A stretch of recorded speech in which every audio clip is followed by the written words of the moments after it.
Hi my dear friends and goodies. இன்னைக்கு நம்ம சேனல்ல ரொம்ப ஈஸியா ஒரு மிரர் டெக்கரேஷன் எப்படி பண்றதுன்னு பார்க்கலாம். நான் ஒரு பேப்பரை வந்து இப்படி ரெண்டா மடிச்சிருக்கேன். அதுல வந்து இப்ப நான் வரையற மாதிரி வரைஞ்சுக்கோங்க. கீழ ஒரு லைன், மேல ஒரு லைன். இப்போ இத வந்து தனியா கட் பண்ணி எடுத்துடலாம். இந்த லைன் போட்டுருக்கோம்ல, அந்த லைன் மேலயே நம்ம கட் பண்ணிக்கலாம். இது வந்து ரொம்ப ஈஸி தான் செய்யறது. பார்க்கிறதுக்கு வந்து ரொம்ப அழகா இருந்தது. எனக்கு ரொம்ப பிடிச்சிருந்தது செஞ்சதுக்கு அப்புறம். பார்த்தீங்கன்னா இப்போ அந்த லைன் ட்ரா பண்ணாலும் அது மேலேயே நான் கட் பண்ணிட்டேன். இப்போ பார்த்தீங்கன்னா நமக்கு ஒரு பீஸ் கிடச்சிருக்குல்ல, இது மாதிரி நல்லா மொத்தமான ஒரு அட்டையில் நான் கட் பண்ணி வச்சுருக்கேன். இப்போது இதை வச்சுட்டு நம்ம ஒயிட் கலர் கிளிட்டர் ஷீட்டும் எல்லோ கலர் கிளிட்டர் ஷீட் ரெண்டும் எடுத்திருக்கேன். இப்போது இதை வந்து நம்ம ட்ரா பண்ணிக்கலாம்.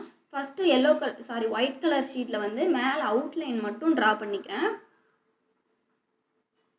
சென்டரில் வந்து வரைய வேண்டாம், அவுட்லைன் மட்டும் ட்ரா பண்ணிக்கலாம். அடுத்து வந்து எல்லோ கலர் ஷீட்டில் ரெண்டுமே ட்ரா பண்ணிக்கலாம். உள்ளே இருக்குல்ல அந்த லைன், அந்த ரவுண்ட் சர்க்கிளும் சேர்த்து ட்ரா பண்ணிக்கலாம். இப்போ பார்த்தீங்கன்னா நான் ஃபுல்லாக வரைஞ்சிட்டேன். இப்போ இது ரெண்டும் நம்ம தனித்தனியாக கட் பண்ணி எடுத்துடலாம். இப்போ பார்த்தீங்கன்னா நமக்கு 2 பீஸ் தனித்தனியாக கிடச்சிருச்சு. இப்போ அந்த ஒயிட் கலருக்கு மேலே இந்த வந்து எல்லோ கலரையும் வச்சிடலாம். நான் வந்து அதுக்கு முன்னாடி வந்து கார்ட்போர்ட் வந்து மொத்தமாக கட் பண்ணி வச்சுருந்தேன். இது மாதிரி நமக்கு நிறைய பீஸ் தேவைப்படும். நான் வந்து கிட்டத்தட்ட ஒரு 19 to 20 பீசஸ் வந்து ஒவ்வொன்றிலையும் கட் பண்ணி வச்சுருக்கேன். இதுக்கு வந்து அதிகமாக நீங்கள் செலவு பண்ணவே தேவையில்லை. 2 கிளிட்டர் ஷீட் இருந்தால் மட்டும் போதும். இப்போ வந்து அந்த ஒயிட் கலரில் நம்ம கட் பண்ணியிருக்கோம்ல, அதே சைஸ்க்கு கார்ட்போர்டுக்கு பீசஸ் கட் பண்ணி வச்சுருக்கேன். அந்த கார்ட்போர்ட் பீசஸ்க்கு மேலே இந்த ஒயிட் கலர் பீஸை ஒட்டிடலாம். இதை அதுவே நமக்கு வந்து 2 டைம் நம்ம கட் பண்ணியிருக்கோம்ல, கார்ட்போர்ட் எதுக்குன்னு கேட்டிங்கன்னா, அப்போ தான் வந்து ரொம்ப ஸ்ட்ராங்காக இருக்கும். அதுக்காக தான் வந்து கார்ட்போர்ட் பீஸு. இப்போ வந்து நல்லா அந்த ஒயிட் கலர் பீஸ் வந்து மேலே வச்சுட்டு, அதுக்கப்புறம் பார்த்தீங்கன்னா அதுக்கு மேலே அந்த எல்லோ கலர் பீஸையும் வச்சிடலாம். நல்லா வந்து இதுக்கு வந்து நார்மலாக நீங்கள் வந்து பெஃபிக்காலே யூஸ் பண்ணிக்கலாம், அதுவே நல்லா ஸ்ட்ராங்காக தான் இருக்கும். இப்போ அந்த ஒயிட் கலர் பீஸ்க்கு மேலே இந்த எல்லோ கலர் பீஸையும் வச்சிடலாம். இப்போ பார்த்தீங்கன்னா இது ஒரு பீஸ் ரெடி ஆயிடுச்சு. இதே போல் மற்ற எல்லா பீஸையும் வந்து நம்ம ரெடி பண்ணணும்.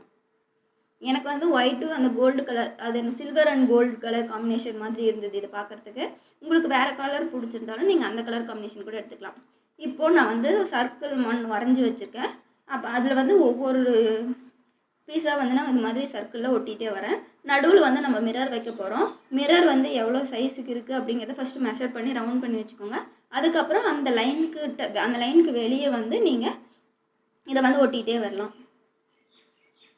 இது மாதிரி வந்து ஃபுல்லாக எல்லாத்தையுமே ரவுண்டாக ஒட்டிடலாம். கொஞ்சம் கேப் விட்டு ஒட்டிங்கன்னா கரெக்டாக வந்துருச்சு.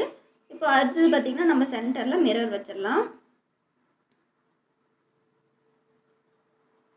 மிரர் வச்சு நம்ம ஒட்டிடலாம். இப்போ பார்த்திங்கன்னா நான் மிரர் வச்சு ஒட்டிட்டேன்.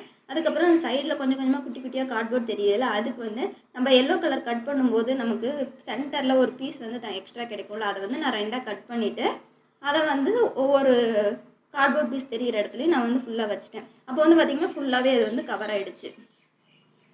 பார்த்திங்கன்னா ஃபுல்லாகவே ரெடி பண்ணி முடிச்சாச்சு. நம்மளோட மிரர் டெக்கரேஷன் முடிஞ்சிருச்சு. இந்த வீடியோ உங்களுக்கு பிடிச்சிருந்தா லைக், ஷேர், கமெண்ட் பண்ணுங்கள். மறக்காம நம்ம சேனலை சப்ஸ்கிரைப் பண்ணிக்கோங்க. தேங்க்யூ.